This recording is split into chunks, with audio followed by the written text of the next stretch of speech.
ये कहानी है एक ऐसे साए की जो सिर्फ अंधेरे में जिंदा रहता है। रोशनी में उसका कोई वजूद नहीं। इसलिए शाम ढलते ही, लाइट्स ऑफ होते ही वो अपने शिकार ढूंढने निकलता है। और इसी से शुरू होती है लाइट्स आउट की दहशत।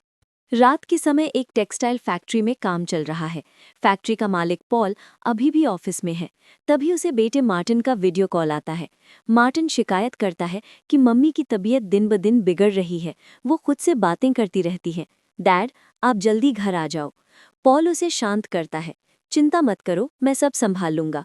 इसी दौरान उसकी असिस्टेंट शोरूम की लाइटें बंद करने जाती है। जैसे ही वो मेन स्विच ऑफ करती है, दूर उसे एक अजीब सा साया नजर आता है, लंबे नुकीले पंजों वाला। डरकर वो फिर से लाइट ऑन करती है। साया गायब। वो इसे अपना वहम समझकर फिर लाइट बंद करती है। साया फिर वहीं खड़ा। 2-3 बार यही होता है। अंधेरा, साया, रोशनी, साया गायब। आखिरी बार लाइट ऑफ करते ही साया उसके बिल्कुल सामने आ जाता है। वो घबराकर पॉल के पास भागती है और कहती है कि उसने स्टोर रूम में कुछ देखा है। पॉल फोन में बिजी है। उसकी बात को हल्के में लेकर उसे घर जाने को कह देता है। कुछ देर बाद पॉल केबिन से बाहर निकलता है। उसे कॉरिडोर में किसी के बैठने की परछाई दिखती है। वो सोचता है असिस्टेंट होगी। नाम पुकारता है, पर जो आकृति उठकर खड़ी होती है, उसके हाथ की उंगलियां अस्वाभाविक रूप से लंबी है। अब उसे समझ आता है, असिस्टेंट जो कह रही थी वो सच था। मोशन सेंसर से लाइट्स कभी ऑन कभी ऑफ होती हैं। रोशनी में वो साया दूर रुक जाता है, अंधेरे में उसके करीब आ जाता है। पॉल को पता चलता है ये चीज़ उजाले में नहीं रह सकती। वो भागकर अपनी केबिन में घुसता है, जहां अभी रोशनी है, पर कुछ ही पलों में बाहर की और फिर उसके कमरे की लाइट बंद हो जाती है और वही साया उसे मार डालता है। कुछ दिनों बाद हम पॉल के बेटे मार्टिन को देखते हैं। रात में उसे आवाज़ें आती हैं। वो अपनी माँ सोफी के कमरे में जाता है। कमरे में वो किसी से बातें कर रही होती है, पर वहाँ कोई नज़र नहीं आता। सोफी मुस्कुराकर कहती है, क्या हमने तुम्हें डिस्टर्ब कर दिया? मार्टिन डर जाता है।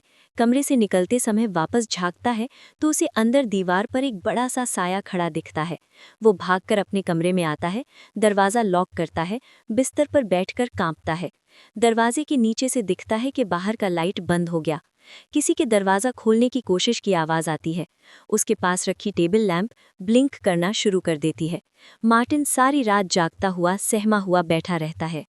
अगले दिन स्कूल में वो क्लास में ही सो जाता है। टीचर उसकी बड़ी सौतेली बहन रिबेका को बुलाती है, क्योंकि माँ के फ़ोन उठ नहीं रहे। पता चलता है रिबेका और मार्टिन की माँ एक ही हैं, लेकिन उनके पिता अलग। टीचर बताती है कि मार्टिन हाल ही में कई बार आधी रात जागने और क्लास में सोने के कारण नोटिस में आया है। रिबेका कहती है कि वो अपनी माँ के साथ अब नहीं रहती। माँ डिप्रेशन की प्रॉब्लम से जूझ रही हैं और उनका इलाज चल रहा है। रिबेका मार्टिन को घर छोड़ने जाती है।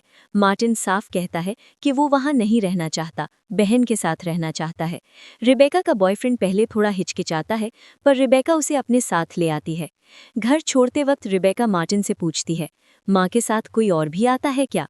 मार्टिन जवाब देता है, हाँ, उसका नाम है डायाना। ये नाम सुनते ही रिबेका का चेहरा बदल जाता है, जैसे वो ऐसे पहले से जानती हो। उस रात रिबेका के घर वो सो रही होती है। अचानक जागती है तो देखती है मार्टिन बिस्तर पर नहीं, दरवाजे के पास फर्श पर बैठकर लकड़ी को नाखूनों से खुरच रहा है। रिबेका अपने पास वाला लैंप ऑन करने की कोशिश करती है, वो नहीं जलता। मजबूर होकर वो एक सजावटी फेरी लाइट चालू करती है, जो ऑन ऑफ फ्लिकर करती है। जब लाइट जलती है, वहाँ कोई नहीं।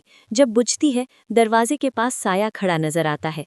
अचानक अंधेरा, साया उसकी तरफ बढ़ता है। इससे पहले कि वो उसे छू पाए, लाइट फिर जल जाती है और साया गायब।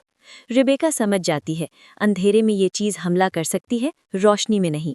वो भागकर कमरे का मेन स्विच ऑन करती है। रोशनी फैलते ही साया पूरी तरह गायब हो जाता है। वॉशरूम में उसे मार्टिन बाथटब में सोता हुआ मिलता है, हाथ में टॉर्च कसकर पकड़े हुए। अब उसे यकीन हो जाता है, यहाँ कोई बहुत बड़ा खतरा है। अगले दिन स्कूल की टीचर आती है और रिबेका को कानूनी बात समझाती है कि तुम मार्टिन को अपने पास नहीं रख सकती, क्योंकि तुम उसकी लीगल गार्जियन नहीं हो और सोफी ने शिकायत की है। अगर उसे रखना है तो तुम्हें अपनी माँ के खिलाफ केस और लीगल अडॉप्शन करना होगा। मार्टिन जाते हुए बहन से कहता है, आज रात मैं जागा रहूंगा, अभी तो मैं ठीक से सो चुका हूँ। रिबेका उसके कमरे के पास जाकर फर्श देखती है। लकड़ी पर नाखूनों से एक नाम खुरचा गया है, डायाना। अब उसे पूरा यकीन हो जाता है कि डायाना कोई कल्पना नहीं, बल्कि असली एंटिटी है। उसे अपना बचपन याद आता है, जब वो माँ के साथ रहती थी। तब भी सोफी किसी डायना से बातें किया करती थी। सबको लगता था कि ये उसकी मानसिक बीमारी और इमेजिनेशन है। उसे वो ड्राइंग याद आती है जिसमें उसने अपने माँ बाप और खुद की तस्वीर बनाई थी। बाद में लौट कर देखती है तो पिता का चेहरा क्रॉस करके काट दिया गया था और उनके बीच में एक नया काला साया बना था जिस पर लिखा था डायना। रिबेका अपने बॉयफ्रेंड के साथ माँ के घर जाती है। दीवार पर सोफी की बचपन की फोटो देखती है, उसके साथ एक और लड़की जिसका चेहरा बालों और छाते से ढका हुआ है। फिर उसे माँ के पुराने मेडिकल रिकॉर्ड्स मिलते हैं। पता चलता है बचपन में सोफी एक मेंटल हॉस्पिटल में रही थी। वहाँ उनकी एक दोस्त थी डायना, जो बहुत अग्रेसिव, खतरनाक और सबसे अलग थी। डायना को एक अजीब स्किन बीमारी थी। वो तेज रोशनी या धूप में नहीं जा सकती थी। डॉक्टरों ने उसके ऊपर इंटेंस लाइट से एक सर्जरी की। उसी दौरान उसकी मौत हो गई। यानी डायना तो सालों पहले मर चुकी है, कम से कम इंसानी रूप में। इतना पढ़ते ही कमरे का दरवाजा बंद हो जाता है और साया यानी डायना रेबेका पर हमला करती है। तभी उसका बॉयफ्रेंड दरवाजा खोलकर उसे बाहर खींच लेता है। दोनों सबूत लेकर वहां से भाग जाते हैं। बाद में मार्टिन अपनी माँ से पूछता है, दवाइयाँ ली? सोफी कहती है, मैं ठीक हूँ और आज मैं तुम्हारे साथ अच्छा वक्त बिताऊंगी। वो कहती है, कभी मैं तुम्हारे साथ नहीं रह पाई, पर आज हम तीनों साथ रहेंगे। मार्टिन कहता है, क्या ऐसा नहीं हो सकता कि सिर्फ आप और मैं रहें? सोफी टाल जाती है। देखते हैं। रात को सोफी लाइट्स बंद करके मार्टिन के साथ टीवी देखती है। वो उसे कहानी सुनाने लगती है। मेरी एक दोस्त थी, सबको लगा वो मर गई, लेकिन वो असल में गई नहीं। मैंने उसे अकेला छोड़ दिया था, अब मैं ऐसा नहीं करूंगी। धीरे धीरे पीछे सोफे पर डायना का साया आकर बैठ जाता है। मार्टिन ये देखता है, डरकर लाइट ऑन करने भागता है। डायना उसके पीछे दौड़ती है, लेकिन सोफी बीच में आकर उसे रोकती है। डायना गुस्से में सोफी पर ही हमला कर देती है। मार्टिन जल्दी से स्विच ऑन कर देता है। रोशनी के साथ डायना गायब, सोफी गंभीर रूप से घायल। मार्टिन वहां से भागकर सीधा रेबेका के पास पहुंचता है। रेबेका मार्टिन को सब समझाती है। बचपन में हॉस्पिटल के कमरे में मुझे डायना मिली थी। उसे स्किन की बीमारी थी और सब कहते थे कि वो लोगों के दिमाग में घुसकर उन्हें कंट्रोल कर लेती है। उसने माँ के दिमाग पर पकड़ बना ली, उन्हें यकीन दिलाया कि वो उनकी सबसे अच्छी दोस्त है। उसके मौत के बाद भी उसकी मौजूदगी माँ के मन से नहीं टूटी। मार्टिन पूछता है, अगर वो मर चुकी है तो घर में कौन है? रेबेका कहती है, शायद वो माँ के दिमाग से बंधा कोई साया है। जब माँ मानसिक रूप से कमजोर होती है, डायना वापस आ जाती है। हमें माँ को दवाइयाँ नियमित दिलवानी होंगी ताकि डायना की पकड़ ढीली पड़े। मार्टिन कहता है, डैड भी यही करना चाहते थे, इसीलिए डायना ने उन्हें मार दिया। रात को रेबेका, मार्टिन और उसका बॉयफ्रेंड तीनों घर रहने का फैसला करते हैं। वो हर कमरे की लाइट ऑन करके स्विच पर टेप लगा देते हैं ताकि कोई उन्हें ऑफ ना कर सके। साथ साथ ढेर सारी कैंडल्स और इमरजेंसी लाइट्स भी रख लेते हैं। रेबेका अपनी माँ से कहती है कि वो आज रात यहीं रुकेगी। सोफी उसे गले लगाती है और हाथ में एक छोटा कागज पकड़ा देती है। जैसे ही सोफी कमरे में अकेली होती है, मानो किसी ने अंदर से उसे खींच लिया हो।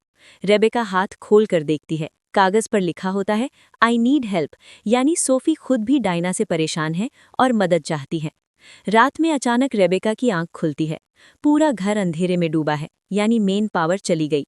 उसके पास सिर्फ एक कैंडल जल रही है। वो इमरजेंसी लाइट लेकर मेन स्विच ऑन करने बेसमेंट में जाती है। स्विच ऊपर करती है पर बिजली नहीं आती।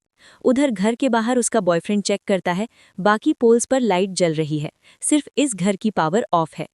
इसी बीच मार्टिन की भी आंख खुलती है। कमरे में अंधेरा, वो कैंडल उठाकर बाहर आता है। डायना उस पर हमला करती है, पर कैंडल की रोशनी के कारण उसे छू नहीं पाती। किसी तरह मार्टिन भी बेसमेंट तक पहुंच जाता है, जहां रेबेका फंसी है। दोनों के ऊपर से बेसमेंट का दरवाजा बंद हो जाता है। रेबेका का बॉयफ्रेंड दरवाजा खोलने की कोशिश करता है। सामने उसे डायना का साया दिखता है। वो कई बार लाइट, टॉर्च का इस्तेमाल करके बचने की कोशिश करता है। आखिर में डायना उसे उठाकर हवा में पटकने वाली होती है। तभी उसके हाथ में कार का रिमोट होता है। वो बटन दबाता है, कार की हेडलाइट्स तेज हो जाती है। रोशनी में डायना गायब हो जाती है और वो गाड़ी लेकर वहां से निकल जाता है। बेसमेंट में रेबेका और मार्टिन गाड़ी की आवाज सुनकर टूट जाते हैं। उन्हें लगता है उनकी आखिरी मदद भी चली गई। वे आग जलाकर रोशनी बनाए रखते हैं और उन्हें एक यूवी लाइट भी मिलती है। उधर सोफी के कमरे में वो खुद भी समझ चुकी है कि डायना उसकी बच्चों को मारना चाहती है। वो डायना से लड़ने की कोशिश करती है, लेकिन डायना उसे दीवार पर पटकती है और उसे दवाइयाँ लेने से रोकना चाहती है। बेसमेंट की दीवार पर रेबेका को संदेश लिखा मिलता है, मैं नीचे अंधेरे में कैद हूँ, बिल्कुल हॉस्पिटल की तरह।